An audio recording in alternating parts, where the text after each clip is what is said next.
Hi, today we will discuss that how a transformer works.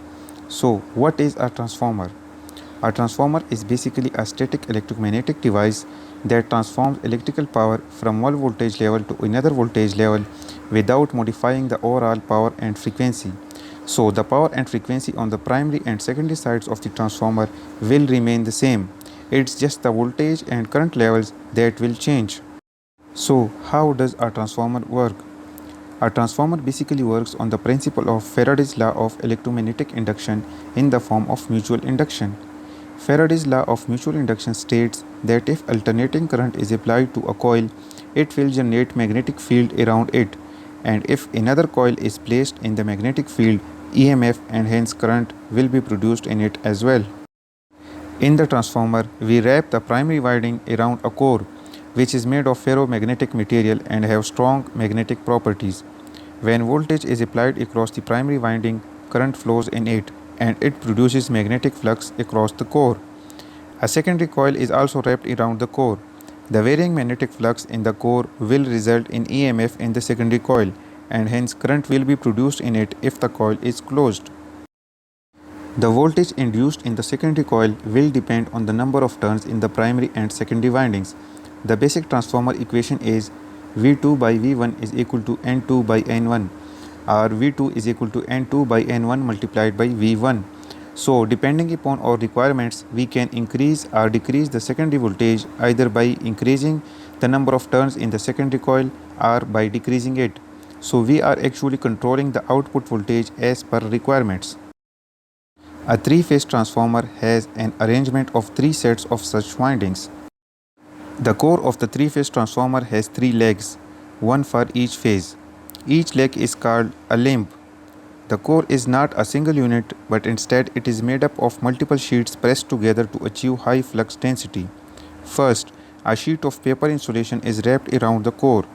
After that, LV winding is wrapped. The LV winding will carry high currents. Therefore, thick conductor is used in LV winding to withstand high currents. After that, HV winding is wrapped around the core. Notice that HV windings are not as thick as compared to LV windings because HV windings carry less current. Remember that LV windings are always wrapped close to the core. Now we come to the connections of the primary and secondary windings. The windings can be connected in four different arrangements, that is star star, star delta, delta star and delta delta. The specific connection configuration is selected according to our requirements.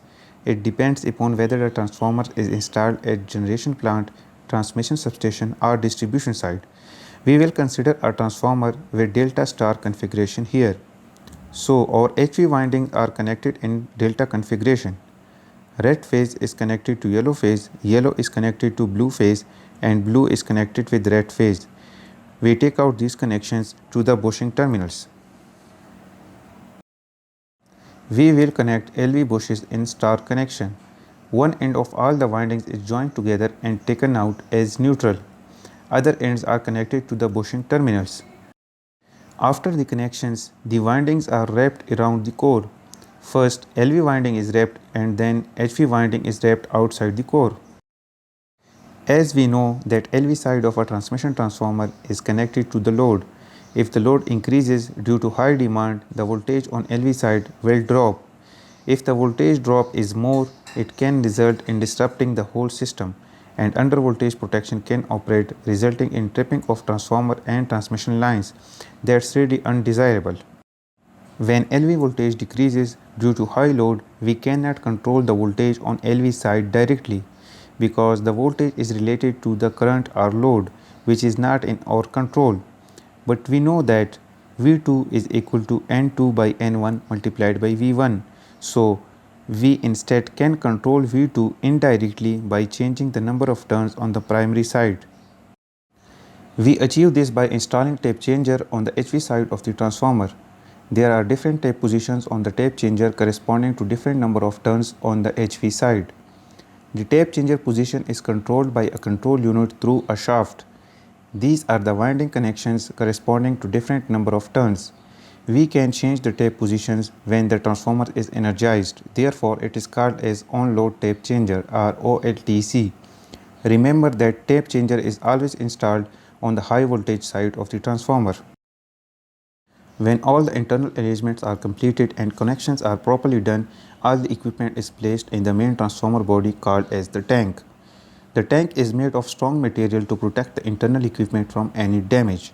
Cooling fans are installed outside the transformer main body. The main purpose of the cooling fans is to increase the outer surface area of the tank for effective cooling. The transformer cover is closed from top after all the internal installations are completed. When there is high load on the transformer, the losses in the transformer core and windings will increase. These losses are mostly dissipated as heat, which results in increasing the temperature of the transformer.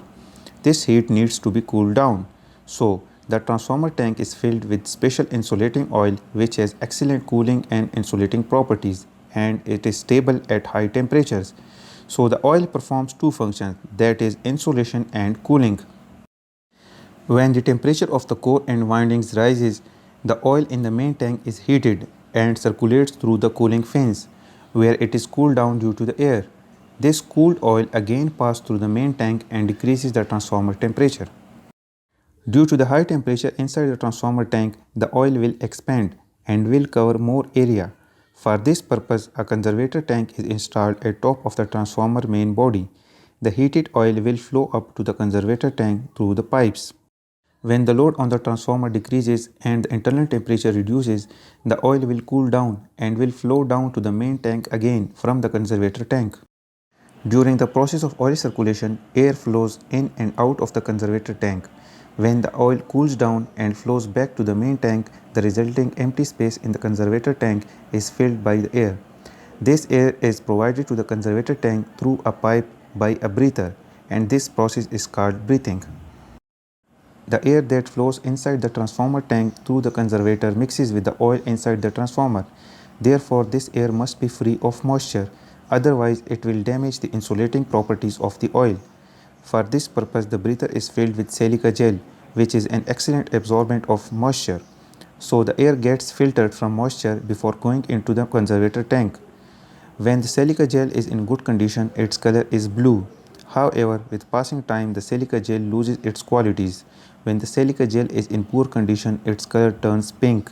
The rule of thumb is that if 1/3 of the silica gel turns pink, it should be replaced. We discussed the cooling provided by the oil, but that's not enough. For smooth and efficient operation of the transformer, we need another cooling mechanism in place that is provided in the form of fans. These fans provide extra cooling when the internal temperature of transformer rises.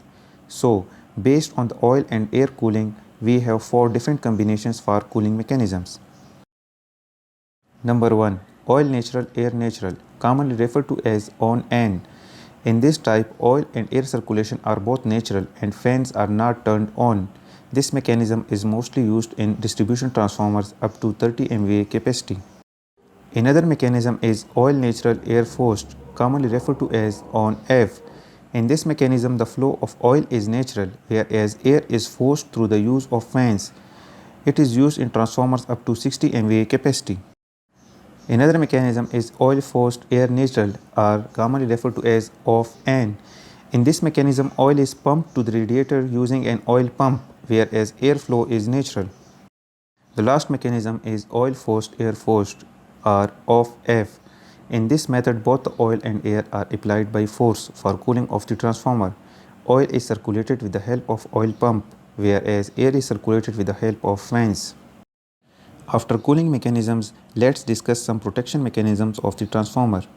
During fault conditions in the transformer, high pressure gases are generated inside the transformer as a result of breakdown of the oil. These gases can result in blasting the transformer tank. To avoid such situation, pressure relief device is installed on top of the transformer tank. It is normally referred as PRD device. When the pressure inside the transformer exceeds a predefined value, the PRD device opens its valve and releases the extra pressure to avoid any damage. Next, we have Buchholz relay, which is installed on the connecting pipe between main tank and conservator tank. The function of the Buchholz relay is based on the mechanical phenomena. It performs two functions. In case of a minor fault in the transformer, such as the insulation fault between turns, Buchholz relay will operate an alarm warning us about the minor internal faults. In case of a severe fault such as short circuit between phases, the Buchholz relay will trip the transformer and isolate it from rest of the system. In the end, I would like to say that transformer is a very vast topic and can't be covered in a single video.